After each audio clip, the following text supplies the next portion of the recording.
Hello, everybody. Welcome along to the Rangers Rabble podcast. This is your Monday Night Rabble. I'm Martin. I'm your host, and I'm joined by Connor, Alan, and Will. Gentlemen, good evening. Hello to everybody watching, everybody tuning in. Please like, share, and subscribe. All that good stuff as per usual. So I was sitting the day and I was thinking to myself, right, I don't normally do it, but I thought I'll have a wee look. I don't know how much there is going to be to talk about tonight. Take a look at the previous games. We'll talk about the manager, some of the players, transfers that maybe need done. And then the chairman decides to speak. So we have plenty to discuss, I should say. Normally with these type of things, I always go and start off with Wolf. But I think I'm gonna let Wolf just fester a wee bit before I come to him. Alan, my friend, I'll start with you. Um, Yeah, like, share, and subscribe and all that good stuff as well. John Bennett, I wasn't expecting it, but came out and gave us an update on the stadium, player trading model, transfers, etc., etc., etc. We've been calling for the chairman to come out and speak to us. It should have happened a while ago. Should have happened at least a month ago, and then maybe some kind of follow up to it could have been had this late on in the transfer window. What did you make of the chairman's interview?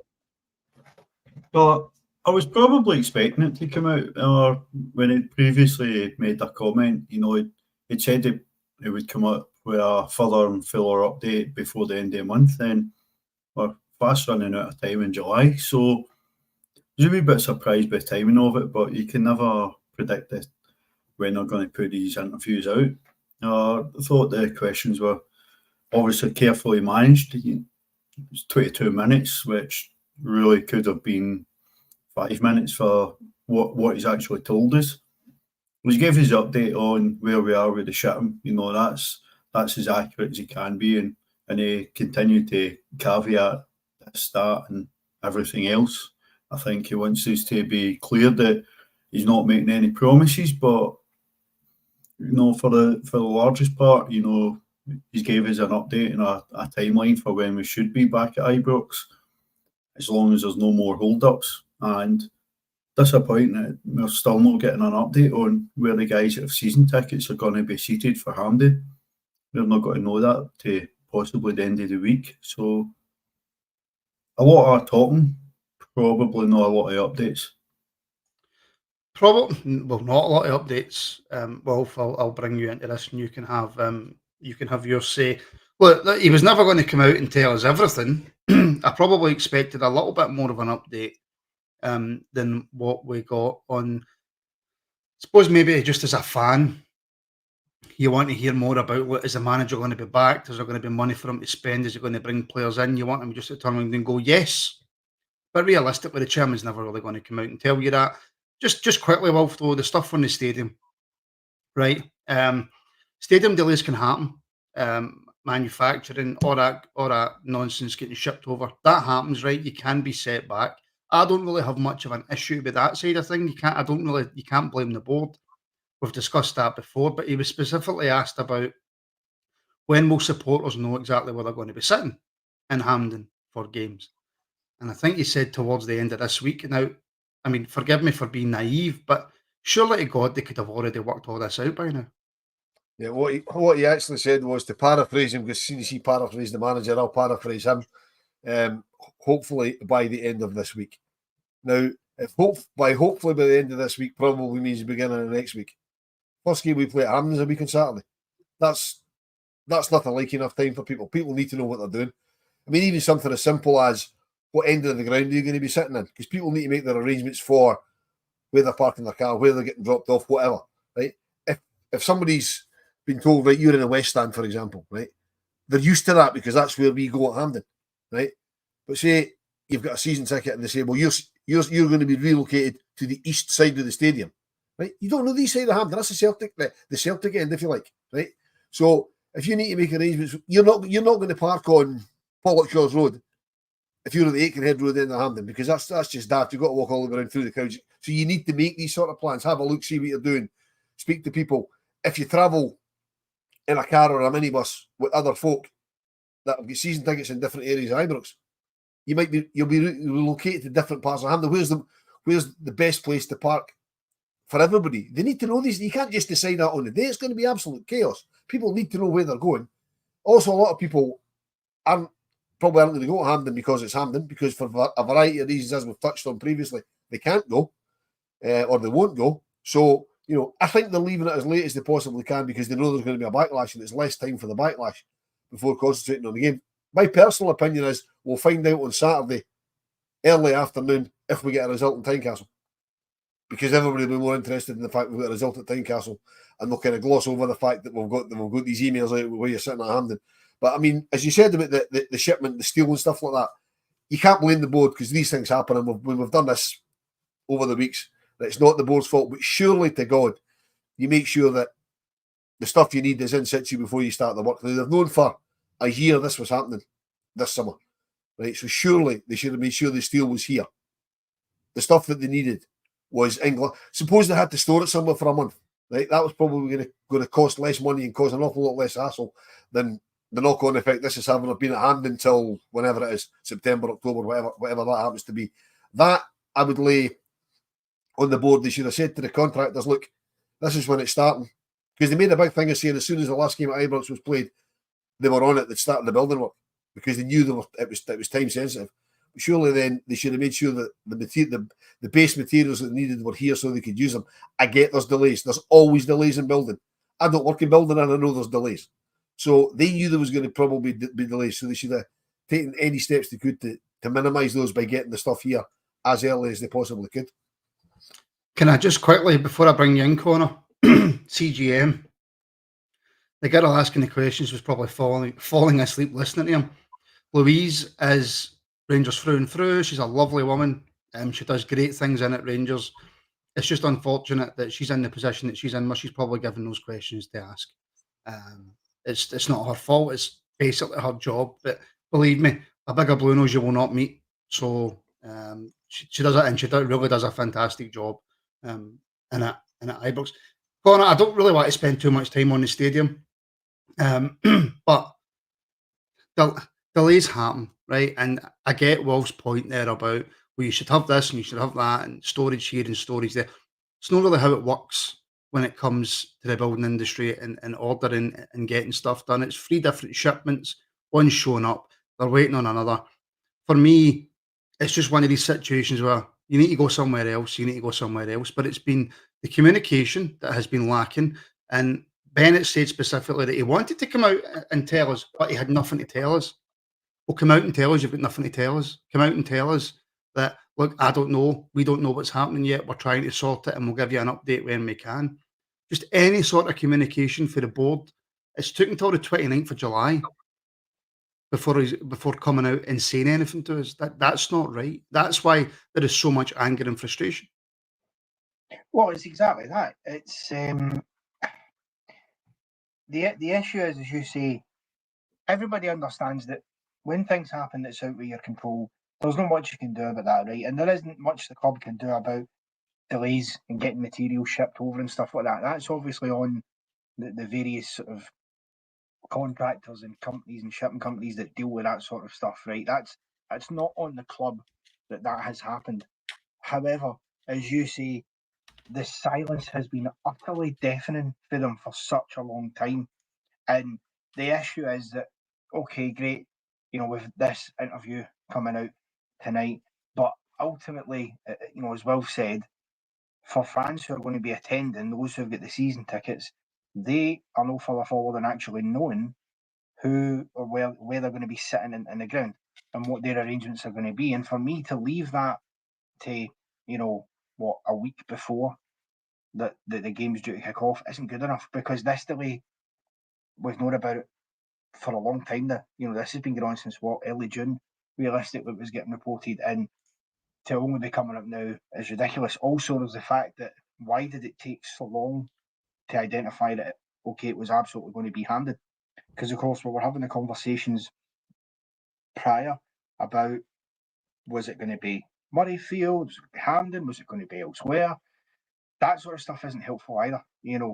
At the very least, they could come out and say, look, well, we don't know the full ins and outs of the situation, what's happening. As you say, we're trying our best here to figure it out. But we can assure the fans that as soon as we know something, we will let them know.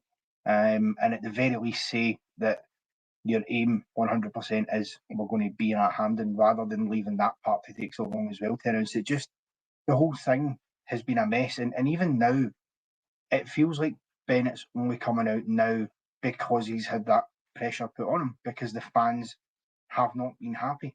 And equally, nothing's been happening on the pitch to detract from it that would lighten the mood. So this has been getting the bulk of the coverage and concentration. And eventually he's obviously decided, right, this needs to be dealt with, because it's been a lot of stuff going on and Bennett said nothing. You've had Bygrove leaving, you've had these stadium delays going on, you've had Clement making statements about the finances of the club and, you know, bringing players in and stuff like that, which I know Bennett did speak about or was asked about. And again, sat in his hands saying nothing. And now, you know, here we are 5 days before the campaign kicks off. Finally, he's got his finger out to actually speak to the fans. So it's not good enough. There's no why let it fester? That's the part that makes no sense to me. Why let it fester? Why let the fans speculate, get wound up, get angry, and not just come out with something before now? That to me is a real letdown. As I say, particularly for those fans who do pay an exorbitant amount of money for season tickets to go every week. Well, this was a comment I think that Wolf had starred. I'll come back to that CGM one in a minute, Wolf, but I want to bring up Danny's. Fans will be getting a seat. That's all that matters. If you don't like your seat, then you will be seat subbing. I don't even know if there'll be seat subbing allowed at Hampden. Rangers haven't come out. They have. No, they Oh, have. have they? Yeah, they said on the frequently asked questions bit when they put out the statement about Hampden, the question that they put in it was, I can't or won't go to Hampden. Do I get a refund on my ticket? They said no, we'd encourage you to use seat sub. Now the problem is with seat sub, they only use seat sub when every other ticket's sold. Right? With the best will in the world, every other ticket isn't going to sell, so seat sub's going to be next to useless for most of the game, particularly when you consider that the first league game there's Motherwell, the second league game is Ross County. Not exactly stellar opposition for people that are choosing not to go to games. You know what I mean? A lot of times when there's tickets available, people will take the opportunity that don't usually get because they don't always get a chance to go to Ibrox. It's not Ibrox, it's Hampden. So a lot of people will just say, well, I'm just not going. You will get people that will say, it's an opportunity to go and watch Rangers that I don't normally get. I get that. Some people will do that. But they would sell an awful lot more. I just think seat sub, you can do it, but I just don't think a lot will go to seat sub because I don't expect most of the games to sell out. No, and and just finishing up on the stadium, because I want to get to, you know, transfers and player trading models and all that, right? But just finishing up on the stadium, as a point I made to Wolf was how they can't already know where folk are going to sit. Now, I'm not having a go at anybody that works in Ibrox. I believe the chairman when he says, you know, people are in, they're doing overtime, they're trying to do this, they're trying to do that. But what's the hold up, do you think? And just letting people know, even just to, like Wolf says, the basic area of where your season ticket's going to be. That's something that really puzzles me. You know, we've known that it's going to be Hampden for a while. The season ticket deadline expired quite some time ago, so we know who the season ticket holders are. Everybody who has certain requirements is already known to the club, so I don't understand why it's so difficult.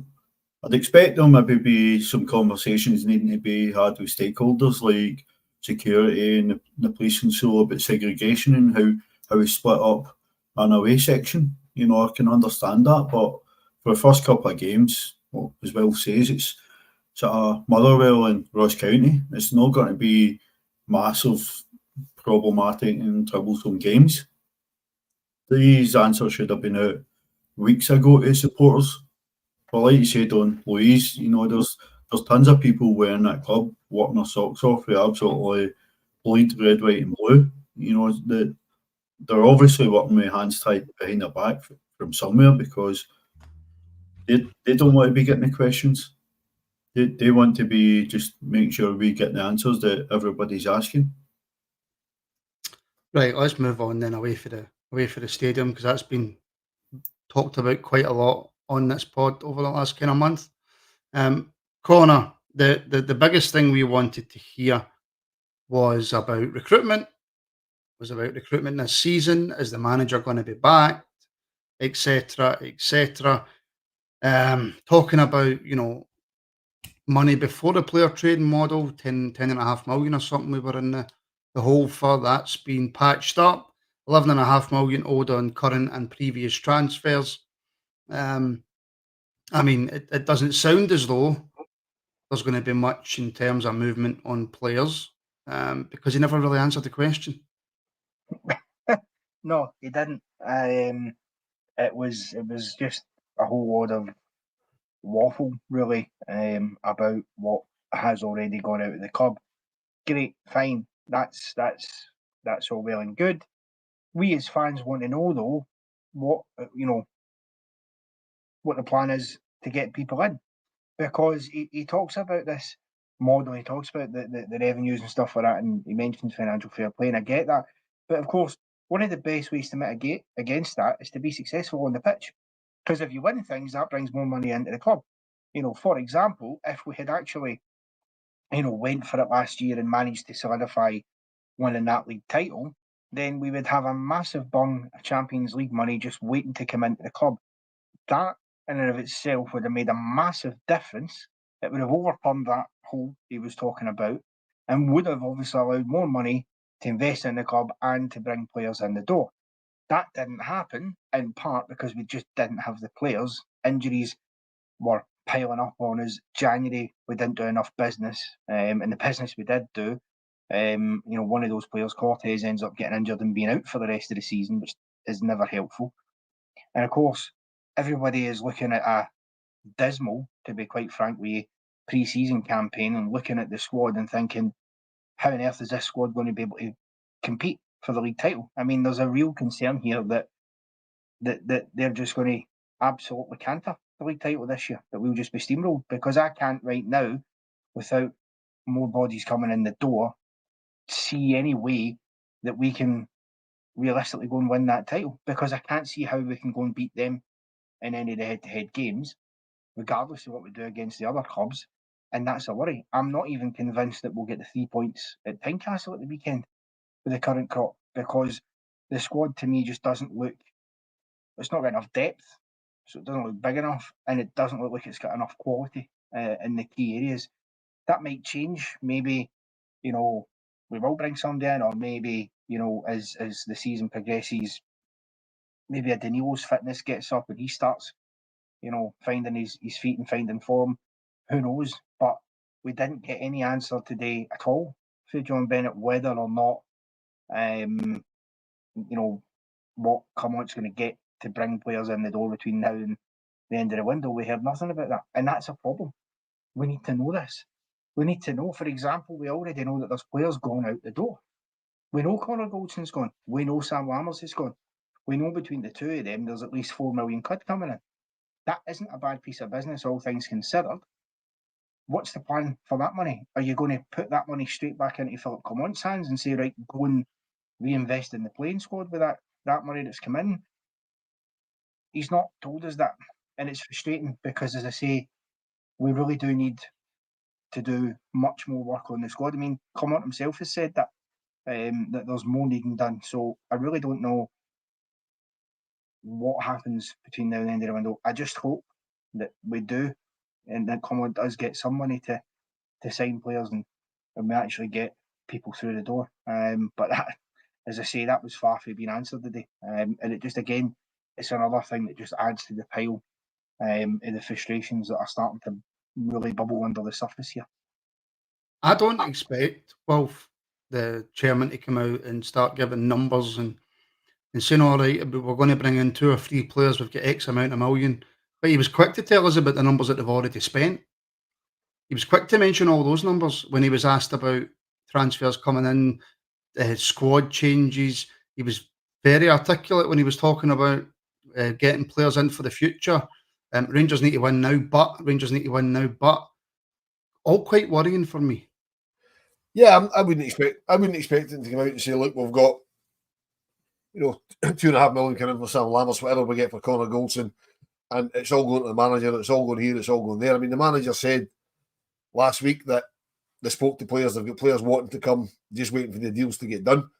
There's obviously, for some reason, deals are taking an awful lot longer to get announced than previously, because Connor Goldson was seen at the airport on Friday with loads of cases. He's definitely gone.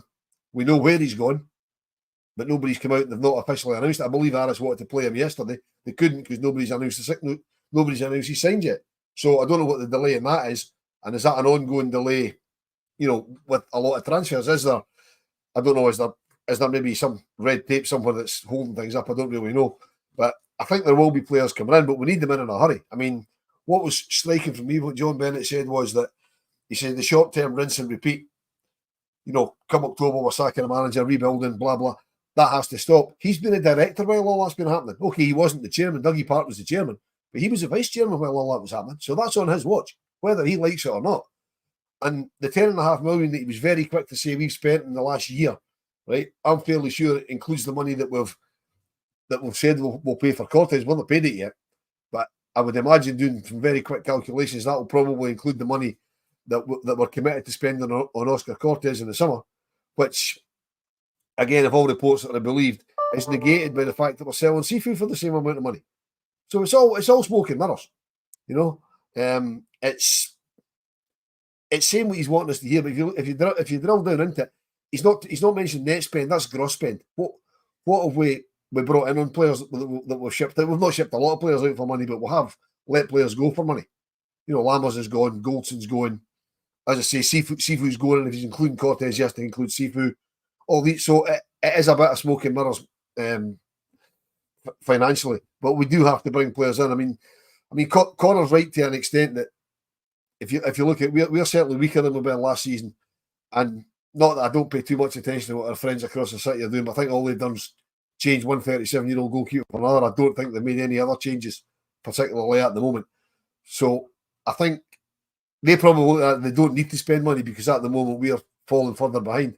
I'm hoping they fall asleep at the wheel and think they just need to canter this, and then they'll start dropping silly points. But, you know, they're maybe too savvy for that. I don't know. But we do need to start bringing players in, and quickly. I mean, we need, it's been well voiced, we need centre halves. When we look at the game on Saturday, you know, the defence was an absolute shambles. Going forward, we looked okay. You know what I mean? We've now got more wingers than we've probably ever had. So we need to stop buying wingers. We don't need any more of them. We've got the right winger in that we needed, so we can stop signing wingers. Certainly, my midfield looks okay. We could actually do getting a new right back in, so we could put Sterling in midfield to beef up the midfield, which looks quite good on its own. But again, we could be talking about players all night. We need to be bringing players in, and we need to do it very, very quickly, because the Hearts game's on Saturday, and that's must win. Then we play what's looking like Dynamo Kiev the following, and that's another thing from the financial point of view. If we go to Poland and play Dynamo Kiev a week tomorrow or a week on Wednesday and get absolutely slaughtered because there's no CCCS, what's the attendance at Hampden going to be like for the second leg? Which again puts a big hole in the coffers. Whereas if that game was at Ibrox, you were guaranteed a 50,000 sellout because of CCCS at probably 30 quid a ticket. You know what I mean? It's all knock-on effects to the fact we've got issues with the stadium. And I'm waffling a bit now, but I mean, it's basically all coming back to the same thing. It's just we need players in, and in a hurry. Did it almost feel, and Alan, maybe it's just a slight overreaction because of the way that we're all feeling, and look, I'm in the kind of same boat as Connor. I'm looking forward to the game on Saturday because I'm looking forward to seeing Rangers back again in a competitive game, and I'm looking forward to the season starting. But I'm also worried about Saturday. I'm worried about the starting lineup we're going to have. I'm worried about how well some of the younger players that are coming in are going to gel with this team. It's a difficult away game to start any campaign away at Tynecastle. Did it almost feel to you, because it certainly did to me, that never mind how many times Bennett said, we have to win, it's in our DNA, we have to win, that's what our Rangers is, we have to win. He caveated it so many times. Did it almost feel as if he was trying to kind of play down expectations for this season? I think I'm probably spot on. You know, he talked about how we can never get away from wanting and needing to win. But there was too many buts. But, caveat this, but that. So it is a concern, obviously it's a pre-recorded, it's a club interview, he's no pressed that, okay, we've committed £11.5 million already this year, but what's the plans for the rest of the window? Obviously we need to move players out, but will we be replacing like for like and bringing players in? If we move out to centre halves, we're going to be able to bring in more players. I think he could have done well in answering that. I think possibly given his sort of reluctance to sort of come out and communicate, the biggest takeaway might be the fact that he said a new CEO should be in place soon, who will hopefully come out and give us much more meaningful updates. On the CEO thing, Connor, again, I'm old-fashioned, right? I've played a bit of football manager and stuff, and you can get your technical director, your director of football. But Connor, in terms of transfer budgets, in terms of bringing players in, and in terms of coaching, in terms of the manager working with the players, in terms of what Rangers do on the park, how important is a CEO? Well, and should that be? Sorry, I'll qualify that as well. Should that be the main focus of the Rangers board right now? Is bringing in a CEO, or should it be dealing with the finances, getting players in, and getting this squad ready for the start of the season? a few questions in there.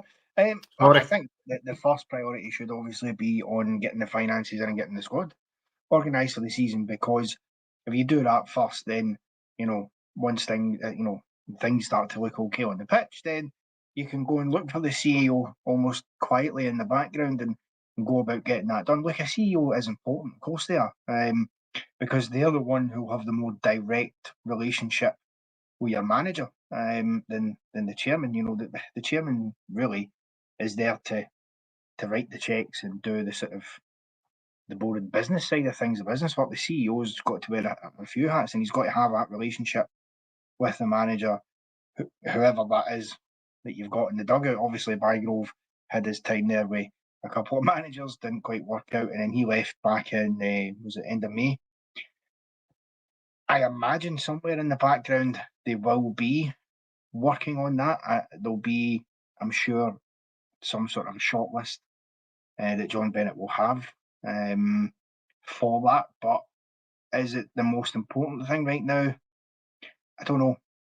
I think get the club on the park organised, and then get the CEO in, and ideally get a CEO in who actually knows what they're doing, because I think we need somebody who's going to be able to go in there and actually get a bit of a rocket up the board's backsides, because they've been asleep at the wheel for a long time, and sort of malaising around from manager to manager because they've been making their own decisions. We're all hoping that Philip Clement works out and everything goes fine, and we're not sitting in October time again this season talking about yet another manager going out the door. And as I said in a prior podcast, if that is the case, then that squarely lies at the front door of the board, and they need to answer the questions for that. But that's, if you can get a strong CEO in, then certainly would help, that's for sure. But my priority is on getting everything sorted in the pitch, because, as you say, Bennett was very animated about talking about how, we need to win, but we all know what we need to do. The difference is that we as fans can't actually physically do anything about it, other than what we do, and have our complaints to the sidelines and protests when things aren't going well. Bennett does have power. He has control over actually making us successful, and actually going and trying to win things, and that starts by your appointment. So obviously bringing in a good CEO is going to help. Have that be somebody that works well with your manager, and have all departments of the club gelling together, because I don't feel we've had that really for quite a while. Martin, I think the board are part of the problem when it comes to CEO, because the board want John Sterling not do it well. DJ Sterling can do whatever he wants to do because he is DJ Sterling. To me, the board are far too hands-on. Right, the CEO should be the man. From my understanding of the CEO of a CEO position, he should be the man that oversees the operation of the business, right? The board should then, he should be reporting back to the board, and the board should be looking at him and saying, right, you're doing a good job, or no, you're not doing a good job. They want to be far too hands-on. I get they're the ones supposedly pumping the money in, although in reality that's probably us as supporters. But you've got your point of CEO and let him run the show. That's the whole gig. If he's not doing it properly, you sack him. Simple as that. The whole thing is the chief executive officer. He's supposed to run the business and report to the board. The board aren't supposed to run the business and talk to him. They're for me they're far too hands-on, and it's always been that way. That might be part of the reason we keep going through CEOs, because they're not getting left to do the job that they're actually supposed to be paid to get to do. You know, that's if you're a CEO of a company, you are running that company. You'll obviously have bosses who employed you. You then report to them. If you're not doing a good job, they sack you. If you're doing a good job, then maybe give you more money or whatever. But they've got to leave you to do it. Our board historically don't leave a CEO to do anything. I mean, somebody said, just look across the city how they do it, right? I could not tell you the name of the chairman of that lot across the city. I can tell you who the CEO is, because the CEO runs the show. That's how it's supposed to work. Yeah, I suppose I never really thought about it that much. But that's the thing is, on that though, like the CEO, whoever it is I totally agree with Will. Whoever it is got to be given that freedom to come in and do the job. In particular, I think they've got to be given the freedom to come in and actually look at the club top to bottom and go, right, what is working here? What isn't working here? Why are all these different things, seemingly not working together? And why is, for example, why are we having this overturn of managers, becoming Watford, basically? What is going wrong? And then give him the ability to try and fix some of that if possible. But it's also got to be somebody who cares enough about the club. Because sadly for me, I think when I look at Bisgrove, he nothing personally against the man, but I never got the feeling from him that he really knew what he was actually doing for a lot of the time, because he was just as bad as Bennett. You very rarely heard anything of substance from him during his time at the club. And we can't forget, he is the one that ultimately allowed Michael Beale to do his job for him, basically, and run the club top to bottom. And that was totally, totally wrong. And that, for me, is, symptomatic of having someone who wasn't probably the right appointment. So he does have to get this right, and he does have to, as well said, give whoever that is, be it man, woman, whoever, the freedom to actually come in and do it, because the power that can have of having a good CEO that can come in and really address these issues, it makes the club better as a whole. There's a CEO out there who was fantastic at Hibs and really good at Queen's Park, who I believe isn't at a club right now. She probably did a really good job in Ibrox, if I'm being honest. I also believe she used to be a season ticket holder at Ibrox, but that could be totally wrong. But well, that's why I mentioned it, because that's what I was told as well. There is an argument that you maybe want somebody that's not a supporter of the club because they maybe care too much. But you certainly need somebody. I don't mean a supporter of the club, but I mean somebody that actually cares about doing it. Aye, but that's what I mean. Aye. You need somebody you need somebody that knows football, right? James Bisgrove was an easy appointment because he was already in situ and he'd made the club a load of money. But all he was a marketing guy. He knew nothing about football, because if he knew anything about football, he wouldn't even have taken the Sydney Cup thing to the board, which the board should have kicked into the long grass but didn't and threw him under a bus. That's on the board, not on him. But if he was a football man at all, he wouldn't even have entertained that, because he didn't know the reaction he got. Don't need to be a Rangers man to know that. You could be a fan of a team out of Mongolia and you would know that wouldn't work. So he was an easy option. He's not. You need to bring a football person in to be the CEO of a football club, somebody that knows the game. Don't necessarily have to play the game, but they need to know the game, and you need to leave them to do the job. If they're not doing the job right, you replace them. I think that's partly the reason why he left Bisgrove, to be brutally honest with you. I think the whole Michael Beale saga, I don't think that ever left him, and he had a lot to answer for with the whole Michael Beale. Probably that and several million Saudi dollars, but yeah, I get that. But I know, I get that. But I think if he hadn't left, going full circle back to the stadium, if he hadn't left, he had to fall on his sword because of the stadium fiasco anyway, because that would have been dropped on his door. So I know, I was ultimately, actually surprised that he wasn't mentioned a bit more or at all, really, in the interview today, because that would have been an easy number to lay some blame at. But however, right, okay. Unless there's anything else you want to bring up for that interview, we'll move on. well, on the subject of CEOs, there is somebody, not so much CEO, there was another position that Louise didn't ask him about because obviously it wasn't on our list of questions. We still don't have a director of football. It would have been nice if he'd spoke about a director of football. And I know a former Rangers player who's also a former Dutch international who's looking for a job as a director of football. I'm not saying give him the job, but there's definitely Is he people out there got a looking for twin it. brother? No, No. but he likes a 35-yard screamer. I thought he was a joiner.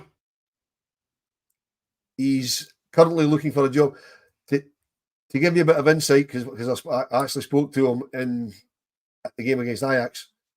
Believe it or not, he applied for the DOF job at Dundee United because he heard they were looking for one. Really? That's what he said. Big cornerman. Surprised at that. Right? He's looking for a job back in football. He's looking for a director of football or some similar job. So there's guys out there looking for work. I'm not saying we should give him the job, by the way, but there is folk out there looking for. Not now he's applied for the job at Dundee United. Absolutely not. That's him. That's him. Absolutely sitting down. Well, he said he wanted to give your brother £1 million a week contract. So Well, I mean that's fair enough then. If he wants to do that, he's back. He's You- back You're kicking not the ball. on the candidate list for that job as well, Martin. Who?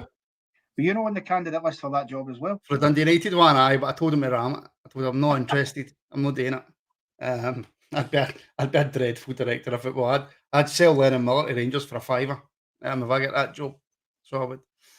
Right. Anything else for Bennett's interview that you want to bring up, or I've missed, or because I'm pretty sure Wolves get about 7 pages worth of notes. something that he said. I don't know if anybody else picked up on it. And it might just be me reading too much into it. Quite early on in the interview, he said that Philippe's all in, the manager's all in, because he's all in on, like a number of us. That rung alarm bells with me. That means that everybody's not on the same page to me. It was like if a number of us are all in, we're not all in. So does that mean that there's folk in the boardroom that aren't on the same page? I think that's been an issue with this Rangers board for a while. I think that stems all the way back to Dave King. The fact that people on the Rangers board didn't see eye to eye. But you don't need to see eye to eye to agree with the direction you need to put the thing in. You know what I mean? Which is why you have a CEO and a director of football. Correct. Yep. The board can squabble all they like, but as long as the two guys down there get on, that's fine. But when the board are trying to run it and they don't see eye to eye, you know what I mean? It's a never-ending circle. But then because we don't know the ins and outs and the inner workings, then you've got to ask, well, who's at odds? Is it Bennett and Park? Are they at odds? Is it somebody else in the background that's at odds? Is that a big investor that's at odds? Then you're going down that making stuff up just to try and fit a narrative. But that's a vacuum that the chairman knows is there and did absolutely nothing about filling. Although he said he wanted to. Why did he not? But my final word on this interview, right, is that I hope to God that while he's chairman of the Rangers, he's never put in front of a live TV camera. Because if that's a pre-recorded interview with club media with already set questions, and he performs like that, and he's obviously not comfortable in front of the camera, and that's fine. We're not all comfortable in front of the cameras. None of us are. No, absolutely not. But if he's put in front of even a panel of supporters in a live situation, I really feel the worst for them. I really do. Yeah. Again, that's what a good CEO would do for you. No. They would take care of that side of things. Because that's the thing, realistically, what you said earlier about that walk across the road. You probably really shouldn't know the name of the chairman in an ideal world, because not knowing their name usually means things are going pretty well, because the CEO's got a good handle on it. So that's exactly what you'd do, is you'd have your CEO going out in front of the cameras and do it. Because I agree, honestly, I don't think listening to him on live television would do us any favours at all. I think that the difference being, and I don't, you always measure yourself against, or as a yardstick to see where you are against your rival or against the other top team in the league, whoever you're going for. Never see Dermot Desmond in front of a camera. Not once. And that guy basically runs Celtic. And he obviously does it really, really well and does a very good job at it. But you never ever see him. He never has to come out and explain anything. And it was always, what's his name, Wolf? their CEO guy. Lieswell. Like him. It was always Lobel that was thrown out in front of a camera and told what to say. Never ever seen Dermot Desmond doing it. So, aye, our chairman. They've got another level between them because Dermot Desmond's the owner, but he's not. I don't even think he's a director because I think it's boy Ian Bankier or whatever they call him. I think that's the chairman. I'm not even sure. You never heard of him either. That's what I'm saying. But that just shows you how differently the two clubs are being run. They're getting run properly, and I hate to say that, but they're getting run properly. Yeah, and we're not. Correct. Yeah. Right. I hate transfer rumours, right? I despise transfer rumours. Occasionally, but it's the only thing, especially during the summer, that can keep a show going. Otherwise, you're pretty much coming on and going, nothing to report, folks. We'll see you at the start of the season. There's been a few kicking about. There's always one or two that never seem to go away. I'm surprised we're not still getting linked with Vladimir Weiss, if I'm being honest with you. I'm surprised that's no still kicking about. The one that is kicking about, and as we are coming up to play Hearts, so I think you know where I'm going with this. And Mark Ferguson's asking on Facebook, Martin, can you please clarify all this Shankland drama and politics for me? Is he, probably shouldn't have spelled it like that, but is he coming or no? Alan, I've got no idea, mate. I do not know. There's talk that Hearts want 5 million with a year left in his contract, and then there's talk that Hearts want 3 million, and then there's talk that Hearts will sell him to us after the first game of the season. I've no idea, mate. I don't even know if Clement's interested in him. I don't know. I'm certainly not convinced if the manager's interested in him, and I can't for the life of me see Hearts would sell him ahead of the game. You know, I think if the deal's going to be done, it'll possibly be right at the end of the window when Hearts see where they sort of land in sort of Europe. You know, if they hold on to him a wee bit longer, then he's probably more value to Hearts to actually maybe get him in to the next stage in Europe. I think Shankland would do a great job for us. I think he'd lead the line pretty well, but I don't see us signing him unless somebody comes in and buys Cyril Dessers. It's Connor. It's just dropped my pen. Connor, it's a rumour that I'm fed up hearing about. That it's one of those ones. It's just boring me now. We're either interested or we're not interested. He's either coming or he's not coming. He's either going to hold that scarf above his head or he's going to have a Hearts top on for the rest of the season. The truth is, I've no idea. Well, that's it's the same for all of us. None of us really know for certain. I mean, listen, if you ask Lawrence Shankland himself, he would come in a heartbeat. The guy's a blue nose through and through. He would walk for Gorgie to govern without question. If you asked him, I don't know in terms of the clubs is how interested is come on and bringing him in. If he is really interested and determined to do it, then as you say, the prices seem to be up in there. It wouldn't surprise me if it happened after the weekend that he scored a winner against us just to rub the salt in the wounds.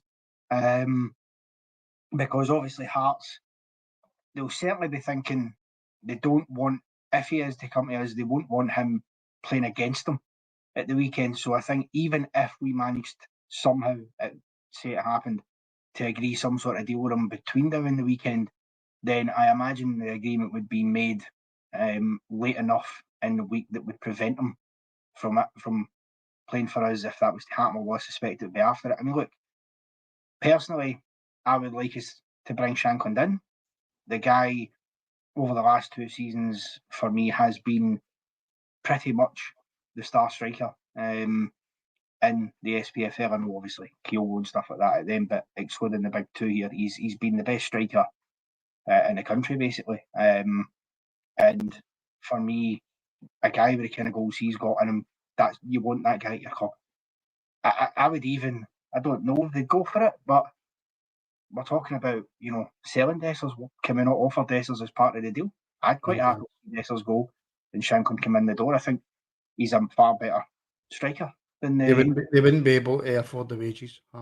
Possibly not, no. But it's one of those things that until we get a definitive yes or no, it will keep rumbling on. I mean, even if we don't sign him this window, there'll still be the chat, well, can we maybe do it in January? Which means the clubs are going to have to eventually just come out and say either, yes, this is going to happen, or no, this is not going to happen. One way or the other, we need an answer, because the one thing we can't do, as much as I'd love us to bring Shankland in, is you can't get tunnel visioned on that player, because we do need a striker. And if it's not going to be Lawrence Shankland, fine. We then need to turn our attentions elsewhere and see who else is out there in the market, because bringing strikers in, good strikers are like gold dust. You just don't get them very often at a reasonable price. But if I was still a betting man, I would say that we'll probably hear the definitive answer on that by probably this time in a week after we've played them. I suspect he'll play for them at the weekend, and then we'll see what happens with it. But it is slightly farcical that it keeps just on and on and on and on and on. This isn't even just exclusive to this window. It's been going on since January. Realistically, everybody's been talking about getting him in, if not before that. So we'll see what happens, I suppose. Well, this is the comment for me. Forever Blue 72. I don't think we'll be going for him with Bennett talking about player trading model. We won't be spending 45 million on a 29, 30-year-old. No, he's not saying that he wouldn't. He just doesn't think we're going to be spending that amount of money. That was a big thing I took to what Bennett said in his interview today. He was talking about, you don't just buy for the following season. You're buying for the season after that, and the season after that, and the player trading model. Shankland doesn't fit that. No, not every, as you've been pointing out to me on several occasions on here, not every player you sign, you're signing to get money back on him. You're signing a player for the here and now. You can't sign them all for the future. And Shankland at 29, he probably has got another contract in him after the next contract he signs, wherever it's going to be, because he's out of contract next year. So I think he'll just about be 30 when that happens. So if we signed him this summer, 3-year deal, he'd be 32 when that runs out. He'd still have another contract in him after that. Not a big one, right enough. But I wouldn't be paying £4 or £5 million for Lawrence Shankland. Not a chance. No, absolutely. With a year left in his deal, not a chance. I'd say $1.5 million tops. I don't particularly want us to sign him, but if we're going to sign him, and he would score goals for us, I'm not saying he wouldn't, $1.5 million, or just wait till January, sign him on a pre-contract if we're that desperate to get him, and then we give Hearts $500,000, take it or leave it. Because I think was it Alan? Was it one of the boys said, I can't remember, about the European thing. If Hearts win their Europa League qualifier, the Europa League group stage knockout game thing, whatever it is, at the end of the month, and get into the Europa League, I think they'll sell them quite happily, because they'll have made the £5 or £6 million that they kept out to make. If they get beaten, they go into the Conference League, they'll make about $3 million. So they might, they might then keep him to try and get out of that as well, because they should conceivably get out of that. So if Shankland's going anywhere from that, I don't see it being till the end of the window. And it certainly won't be this week if he's coming to us. Not a chance. I think we all forget as well that we've signed a boy, is it Igami? I don't even know how to pronounce his name. Igaman. He's not even fit to take part in full training. He's doing solo training. Which is what I was just about to bring up. We've signed that boy for $1.5 million, Moroccan striker. For the future. For the future, and he's absolutely nowhere near the first team. But what's more concerning to me is there's not been a whisper about Zach Lovelace this whole summer. No. I don't even know where Zach is. Is he fit? He's not been playing with the B team, to my knowledge. He's certainly not been away with the first team. Is he fit? Is he still ours? You know what I mean? Because he'd be, if we could get him fit and fire him, we don't need to bring in anybody else. Because we'd have he's very injury prone. Videos. Say that again. I thought I'd seen Lovelace in some training videos. I could be wrong on that, but they've not come out. Nobody's mentioned his name. Nobody's even said a word about it. You know what I mean? It's very. I suppose. Well, if he didn't take part in any of the pre-season games where they basically bring the full B team. No. So is he fit? You know what I mean? And I mean, he was always one that said if he wasn't going to make it, would make money on him. So one way or the other, we need to know what's happening with Zach Lovelace, because he's either going to help us and fire in goals for Rangers, or if he's as good as he appears to be, he's selling for a lot of money. But apparently he's definitely in the training camp. So I think Alan's right with that. But then you've got to ask yourself, if he's part of the training camp, then why is he not playing? Yeah, why is he not being selected for any of these games? Although he is very injury prone, I don't know if physically. I don't know if Zach's just one of those players that, unfortunately, every time he's had his chance at Rangers, or a chance to show what he can do, he's broke down. He's broke down To with injury. be fair, the tackle against Sabina was ridiculous. The one that got him injured. Of course it was. That was bonkers. The issue for me is, though, you're looking at these players. I mean, I agree totally on the Lovelace point. I think is absolutely right. But you look at the players like Igamani and stuff for that, and I get saying, bring players for the future and stuff for that. That's great, but you also need players for the here and now as well that you can go and compete with. I mean, look at it. We're talking about Lauren Shankland's age. What age was Kenny Miller when Walter Smith brought him back to Rangers back in 2008? He wasn't someone that we were going to then turn over mass amounts of profit on. Obviously, he ultimately went to Bursaspor, but Walter Smith brought him in to serve a purpose, because in that moment, in the here and now of it, we needed a proper striker who could come in and get us the goals that could help fire us towards winning a league title. And sure enough, him and Boyd obviously had that partnership. That wasn't done because we looked at Miller and went, he's the guy for the next decade. It was done because we needed it there and there, and we need that now. Ironically, he was there for pretty much the next decade. Well, yeah, minus that stopgap. Minus the events we shall not talk about. When he came in at that point in the championship, again, that was done because different era. That it was totally different. Totally different. Where we are now. The principle still applies, though. You still at times need to bring in players that can come in and do a job for you straight away, that are capable of doing it. And for me, right now, we lack goals and at the top end of the park in terms of our strikers. Dessers, okay, he did get 22 goals, whatever it was last season, fair enough. But with the amount of chances he took to get those goals, he probably should have scored 50. The amount of chance, and no striker scores every chance, I get that, but he is not the guy who's going to fire us to a league title. He's simply not. Danilo, he's looked sharp in pre-season, to be fair to him. Yeah, well, to an extent. But how many goals has he scored in pre-season? Most of the goals we scored in pre-seasons came from the midfield.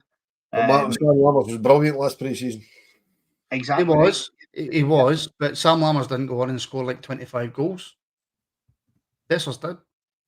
Oh, yeah. But again, Sam Lammers was brought in as a striker. Just playing devil's advocate, that's all I'm doing. But Sam Lammers was brought in as somebody who had played as a striker and then not actually played by us as a striker. He was played as a winger in the main. But as I say, the point is, Danilo will see. Sorry, Al? Dessers might score 40 if he's taking Taft's penalties. Maybe, you never know. But no, as I say, we don't know what's going to happen with Danilo either. Obviously, he's coming back for a long injury layoff. I get that, and he does need a bit of time. But how long do you give it? At the end of the day, once the season starts, the games start coming thick and fast.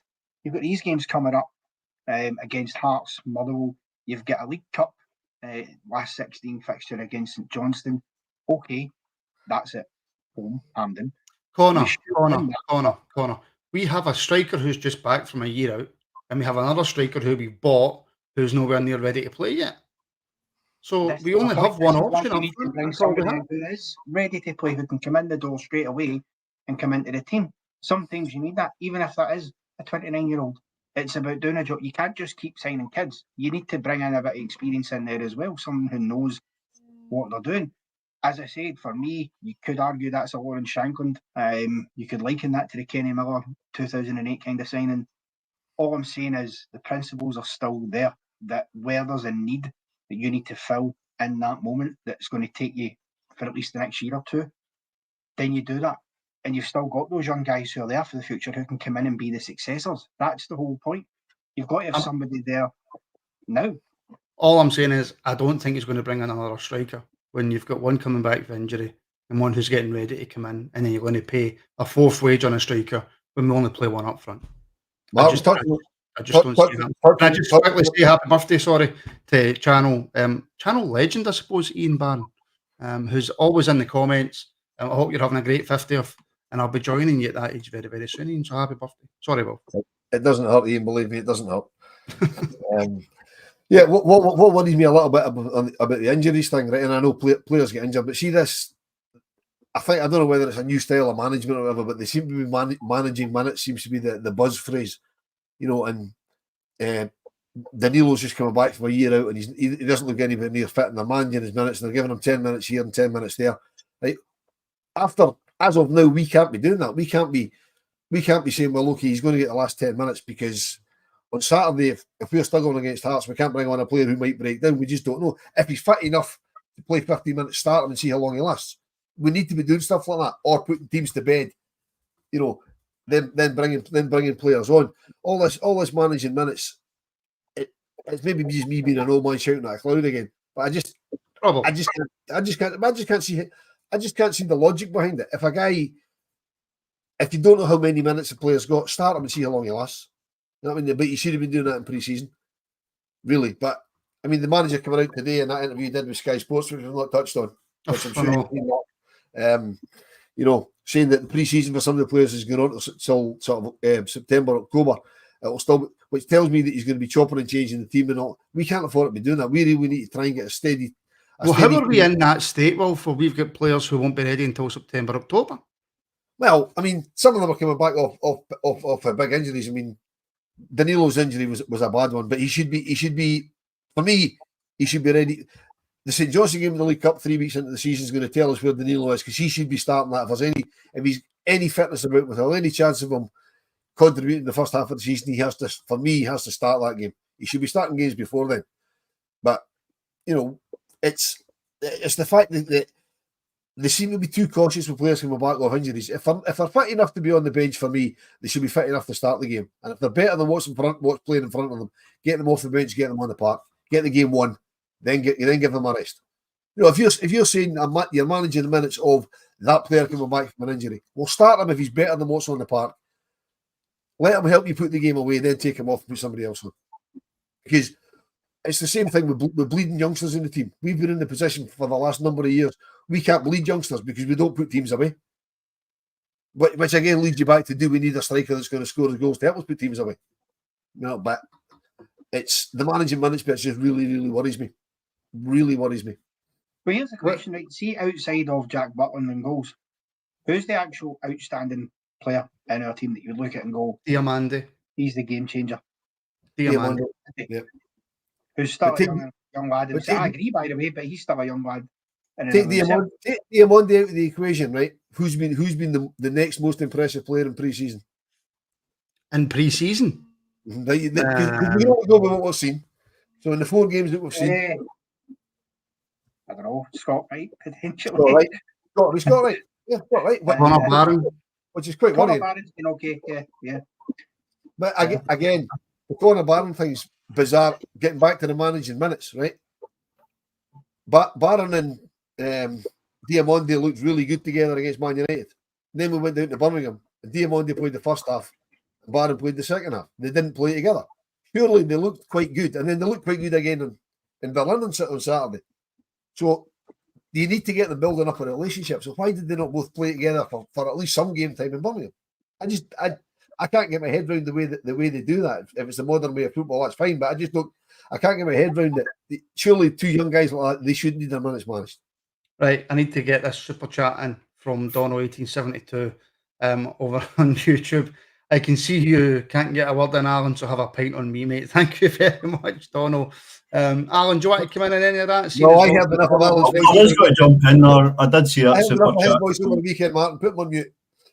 Let him speak, Wolf. Let him speak. Connor, shush. Alan, carry on.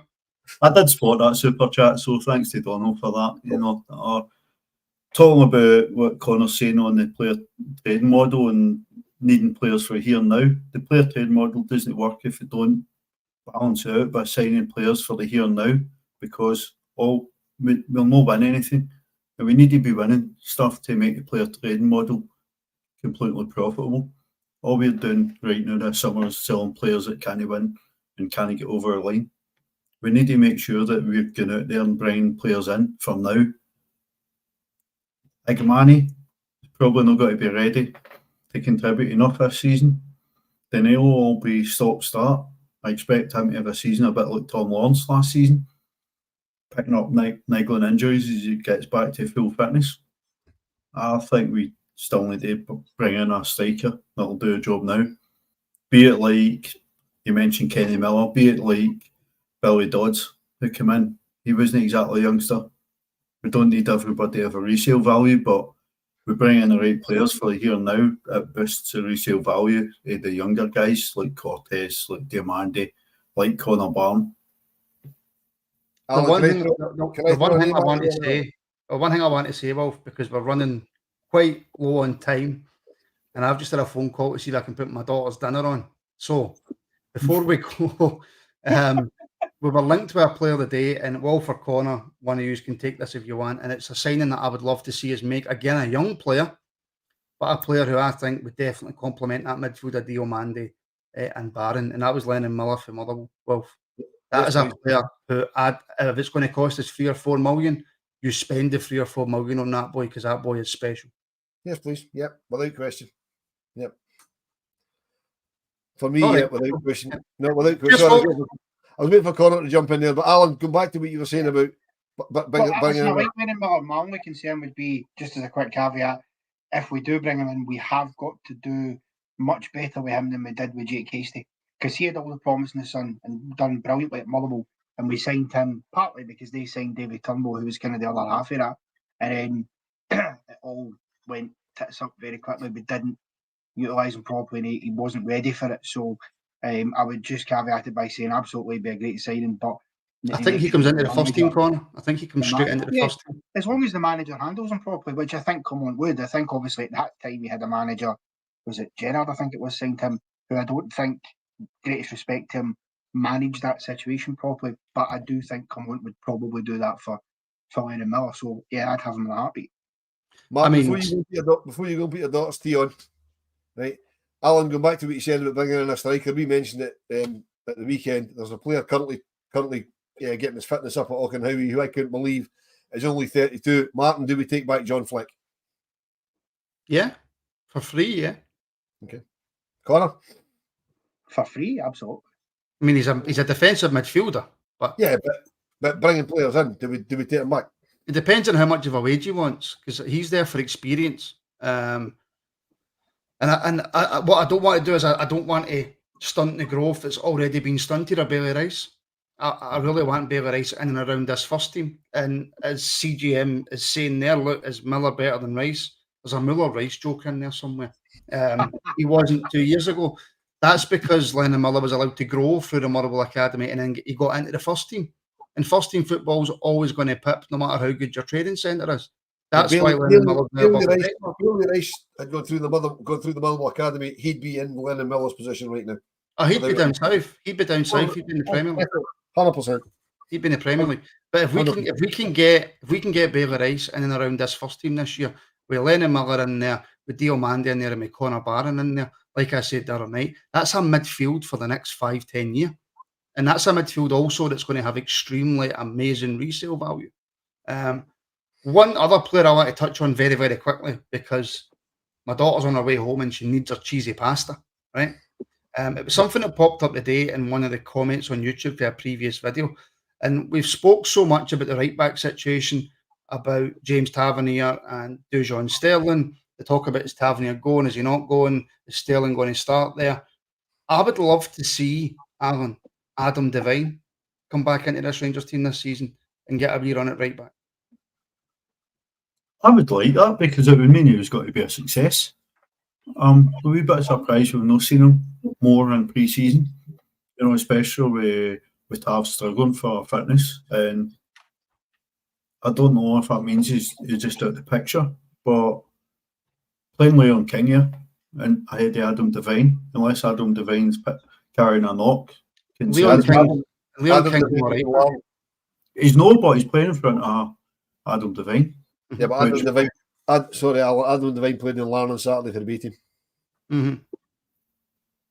Which again, Wolf, confuses me because I do think that boy is good enough to be in and around the first team. I really do. He didn't have the greatest time at Motherwell, but he was there. He was still much better than what they had in O'Donnell. No, I agree. But I mean, what I noticed about the team, what I noticed about the team in Berlin on Saturday, the manager treated it like a proper game. He didn't have 400 subs. He only listed 8 or 9 subs, and he only used 5 like you would in a normal game. So I think had that been similar to what we did against Ajax, and it was like he basically changed the whole team, I think Adam Devine probably wouldn't have been in Larne. He would have been with the first team in Copenhagen. But I think because he kind of split the teams, I think that's probably why Adam Devine and guys like that went with the B team to Larne. So hopefully they're keeping an eye on him. I'd love to see Adam Devine getting a shot at right back. I really would. I think he's a fabulous player. I mean, Connor, final word to you then before we go on this. I genuinely do think he could seriously do a job at Rangers, and if Dujon Sterling's going to be that number one at right back, if Tavernier leaves, then I think Adam Devine's a more than capable deputy.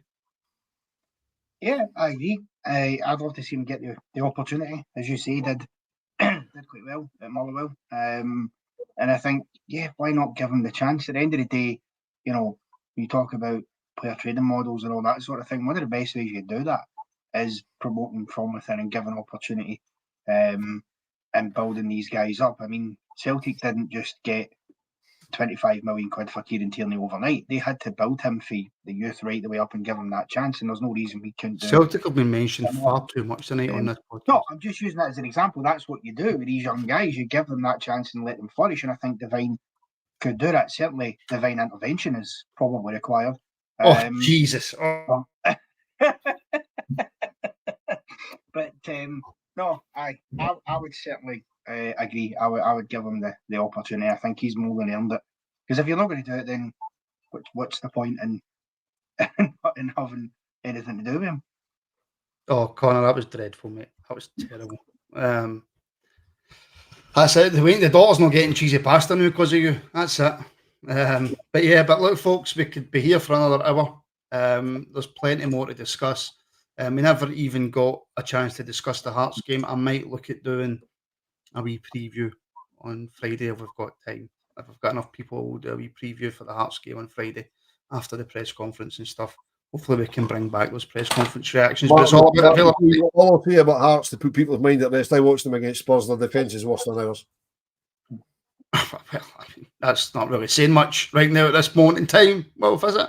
But listen, Wolf, Alan, Connor, thank you very, very much.